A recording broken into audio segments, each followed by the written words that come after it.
SLBC సొరంగ ప్రమాదంపై రాష్ట్ర ప్రభుత్వం జ్యుడిషియల్ కమిషన్ ఏర్పాటు చేయాలని BRS working president KTR demand చేశారు.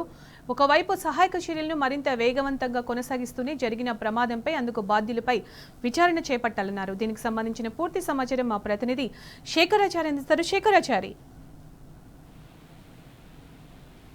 ఇక్కడ మనము ఎస్ఎల్బీసీ వద్ద మంత్రులు అంటే ఉదయం నుంచి కూడా డిప్యూటీ సీఎం బట్టి విక్రమార్కతో పాటు కోమటిరెడ్డి వెంకటరెడ్డి, జూపల్లి కృష్ణారావు ఆయనతో పాటుగా ఒక 4 మంత్రులు అక్కడ వచ్చేసినప్పటికీ కూడా ఈ రోజు ఎలాంటి ఫలితం కూడా అంటే దక్కలేదని చెప్పవచ్చు. దీనికి సంబంధించి ఈ కొద్దిసేపటి క్రితమే బీఆర్ఎస్ పార్టీ వర్కింగ్ ప్రెసిడెంట్ అంటే జరిగినటువంటి సంఘటన పైన జ్యుడిషియల్ ఎంక్వైరీ చేయాలని చెప్పేసి చేసి చిత్తశుద్ధి ప్రభుత్వం చాటుకోవాలని చెప్పేసి ఆయన ప్రభుత్వాన్ని కూడా డిమాండ్ చేసినటువంటి పరిస్థితి.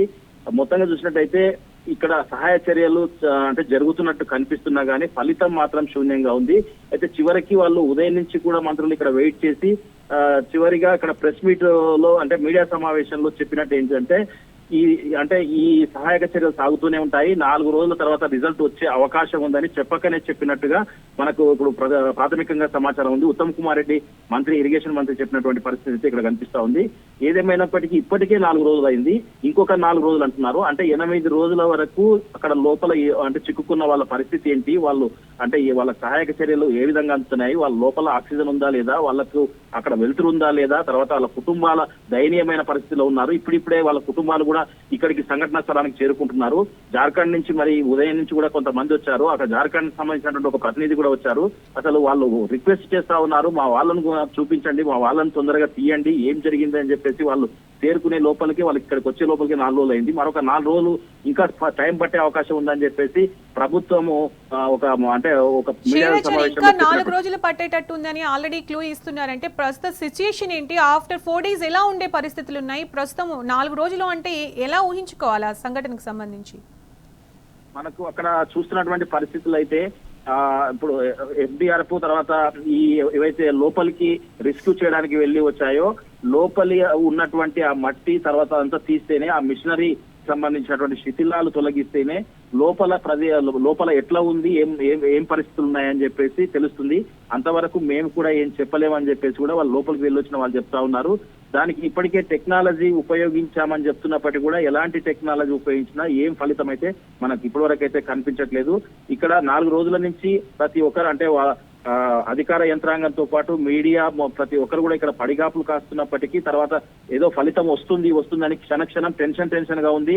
తర్వాత ప్రతి అనుక్షణం కూడా దానిపైన అన్వేషణ జరుగుతా ఉన్నట్టుగా మనం ఇక్కడ పరిశీలించి చూస్తా ఉన్నాం. కానీ చివరకు మంత్రులు ఈ రోజు చెప్పింది ఏంటంటే ఇంకా 4 రోజులు పట్టే అవకాశం ఉందని చెప్పేసి ఒక మాట చెప్పి వాళ్ళు అక్కడి నుంచి వెళ్ళిపోయినట్టుగా మనకు తెలుస్తా ఉంది. ఈ విషయానికి సంబంధించి బీఆర్ఎస్ వర్కింగ్ ప్రెసిడెంట్ కేటీఆర్ స్పందించడం జరిగింది కదా, మనం విన్నాం, ఇంతసేపు చూసాము.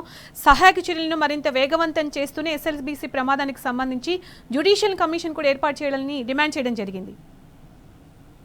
ఎగ్జాక్ట్లీ సునీత, అంటే దీనికి సంబంధించి జ్యుడిషియల్ అంటే అసలు ఈ సంఘటన ముందస్తు అంచనాలు వేయకపోవడమా లేదంటే ముందు చూపు ఆలోచన లేకపోవడమా, ముమ్మాటికి మొన్నటి నుంచి కూడా సంఘటన జరిగినప్పటి నుంచి కూడా BRS party working president KTR గారు స్పష్టంగా ఇది ప్రభుత్వ తప్పిదమే అని చెప్తా ఉన్నారు. అయినప్పటికీ కూడా అంటే ఇన్సిడెంట్ జరిగినప్పటి నుంచి కూడా ప్రతిపక్షం మీద అంటే అధికార పక్షం ఏం చేస్తుందంటే ప్రతిపక్షం గతంలో బీఆర్ఎస్ ప్రభుత్వం పైనే వాళ్ళు ఇదంతా ఈ తప్పిదమంతా నెట్టే ప్రయత్నం చేస్తా ఉన్నారు. అక్కడ మాట్లాడడానికి వాళ్ళకి ఏ అంశం దొరకక కేవలం ప్రతిపక్షాల మీద మాట్లాడే ప్రయత్నం, మీడియా సమావేశం అంటే ప్రతిపక్షాల మీద మాట్లాడమే అన్నట్టుగా వాళ్ళు ఇక్కడ వాళ్ళ వ్యవహారం కనిపిస్తా ఉంది.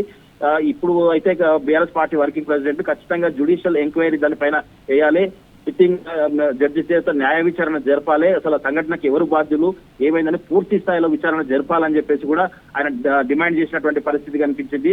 ఆ లోపే వీళ్ళు 4 రోజులు పడుతుందని చెప్పేసి వీళ్ళు చేతులు ఎత్తేసినట్టుగా మనకు స్పష్టమవుతా ఉంది సునీత.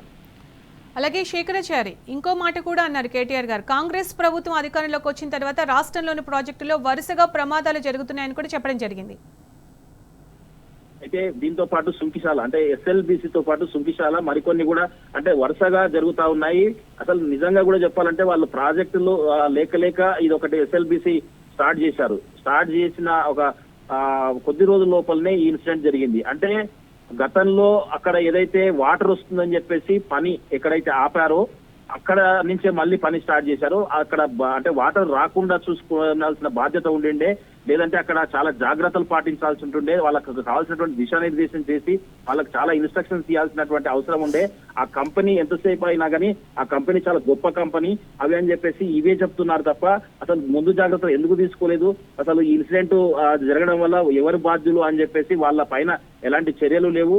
కేవలం వాళ్ళను అంటే కేవలం ఇది పెద్ద కంపెనీ చాలా అది ఉంటుంది ఇది ఉంటుంది అని చెప్పడమే తప్ప దానిపైన పూర్తి స్థాయిలో ఆ లోపల చిక్కుకున్న వాళ్ళకి ఎట్లా అంటే ఎవరు బాధ్యులు ఈ ఇన్సిడెంట్ జరగడానికి అని చెప్పేసి దానిపైన మాత్రం ఇప్పటి వరకు కూడా ఎలాంటి అది లేదు. తర్వాత సహాయక చర్యలు జరుగుతున్నప్పటికీ కూడా ఫలితం అయితే ఇప్పటి వరకు లోపల చిక్కుకున్న వాళ్ళ పరిస్థితి ఏంటని చెప్పేసి ఆ పరిస్థితులు మాత్రం ఎవరికి కూడా అంతు చిక్కని సమస్యగా అలాగే మీరు చెప్తున్నట్టు ఇంతకు ముందు సంఘటనలు చూసినట్టయితే కూడా మనం ఎప్పుడు కూడా ప్రభుత్వం ఎందుకు దర్యాప్తుకు సంబంధించి ఎప్పుడు మాట్లాడడం జరగలేదు, ఎందుకు ప్రభుత్వం దర్యాప్తుకు ఆదేశించట్లేదు? ఇది విచిత్రమైన విషయం సునీత. నిజంగా కూడా ఇంత పెద్ద ఇన్సిడెంట్ అంటే గతంలో ఇన్సిడెంట్ ఏవి జరిగినా గానీ ఆ రోజు లేదంటే నెక్స్ట్ డేనో దానిపైన ఒక బులెటిన్ రిలీజ్ చేసేవాళ్ళు. తర్వాత ఇంత పెద్ద ఇన్సిడెంట్ జరిగితే ఒక గంటకు అంటే మామూలుగా ఒక ప్రముఖ వ్యక్తి హాస్పిటల్లో చేరితేనే హెల్త్ బులెటిన్ రిలీజ్ చేస్తారు. కానీ ఒక 8 మంది మన అంటే వాళ్ళ పొట్టకూటి కోసం వచ్చినప్పటికీ కూడా మన ప్రగతి మెట్లు అంటే మన రాష్ట్రానికి అభివృద్ధిలో వాళ్ళు పాలు పంచుకుంటున్నటువంటి వాళ్ళు అసలు రాష్ట్రం కాని రాష్ట్రానికి వచ్చి వాళ్ళు పొట్ట చేత పట్టుకొని మన సేవ చేయడానికి వచ్చినటువంటి వ్యక్తులు 4 దాంట్లో లోపల చిక్కుకపోతే వాళ్ళ గురించి అసలు ఇప్పటి వరకు కూడా ఎలాంటి దర్యాప్తు చేయట్లేదు, దాని కొరకు దర్యాప్తుకు ఆదేశించట్లేదు, దానిపైన ఎంక్వైరీ లేదు. అసలు ఇప్పటి వరకు అంటే లోపలికి అంతకు ముందు ఏం జరిగింది అంటే ఈ సంఘటన జరగక ముందు అసలు ఎవరెవరు దాంట్లో పాల్గొన్నారు, తర్వాత ఎట్లా జరిగిందని చెప్పేసి దాని మీద ఎలాంటి కూడా రివ్యూలు చేయట్లేదు. కేవలం ఇప్పుడు వచ్చినటువంటి ఎవరైతే రెస్క్యూ టీం ఉందో వాళ్ళతోని రెస్క్యూ టీమ్ తో మాత్రమే రివ్యూలు చేయడం, తర్వాత తదుపరి ఏం చేద్దామన్న దానిపైన చూస్తున్నారు. కానీ ఎన్ని చేసినా ఇప్పటి వరకు అయితే ఆ లోపల ఉన్నటువంటి వారిని 4 రోజులు అయినప్పటికీ కూడా వాళ్ళను కనీసం వాళ్ళ ఆచూకీ కాదు ఏం కూడా తీసుకురాలేకపోయారు. పైగా మినిస్టర్స్ ఇక్కడికి వచ్చినప్పుడు అంటే ఏదో ఒకటి మాట్లాడాలి, మీడియా వాళ్ళు అడుగుతున్నారు కాబట్టి చెప్పాలనే విధంగా లోపల ఫోన్ కలిసిందని ఒకరు చెప్తారు, లోపల ఒక అతను అంటే వాళ్ళ భార్య ఫోన్ చేసింది ఆయన ఫోన్ ఎత్తాడని చెప్తారు. వాస్తవంగా ఇక్కడ మేము ప్రత్యక్షంగా ఉన్నటువంటి 4 రోజులకెళ్ళి నేను ప్రత్యక్షంగా ఉన్నాను. ఇక్కడ పరిస్థితి ఏంటంటే అసలు సిగ్నల్సే కలవట్లేదు, అసలు ఫోన్ నెట్వర్కే పనిచేయట్లేదు. అసలు మనకు అంటే లైవ్ ఒకవేళ తీసుకోవాలంటే పైకి వచ్చి ఇవ్వాల్సినటువంటి పరిస్థితి ఉన్న నేపథ్యంలో ఒక మంత్రి హోదాలో ఉండి అతను స్పష్టంగా నేను అంటే మేము ఫోన్ ప్రయత్నం చేశాము, ఫోన్ మోగింది అంటాడు. ఇక్కడ అంటే ఇలాంటి పరిస్థితుల్లో అంతమంది ఆపదలో ఉన్నప్పుడు అన్ని కుటుంబాలు ఎదురు చూస్తున్నప్పుడు ఇట్లాంటి దయనీయమైనటువంటి మాటలు మాట్లాడడం కూడా నిజంగా విచిత్రంగా ఉందని చెప్పేసి కూడా ఇక్కడ ఉన్న వాళ్ళు ఆరోపిస్తున్నారు సునీత.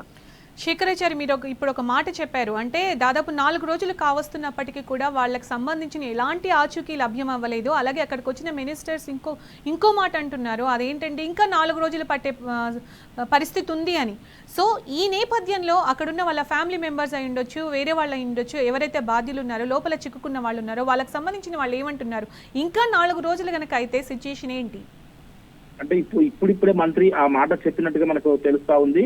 అయితే వాళ్ళు ఇప్పటి వరకు అంటే ఇక్కడ ఉదయం వచ్చారు వాళ్ళు ఎవరైతే బాధితుల కుటుంబ సభ్యులు ఉన్నారో ఆ జార్ఖండ్కి వెళ్ళి వచ్చిన వాళ్ళని వేరే షెల్టర్ ఇచ్చారు. వాళ్ళ దగ్గరికి పోయి వాళ్ళకి కదిలిస్తే వాళ్ళకి ఆ విషయం ఇప్పటి వరకు తెలిసిందా తెలియలేదా, వాళ్ళకి అధికారికంగా ఏమైనా చెప్పారా అన్న విషయం కూడా మనకు తెలియదు.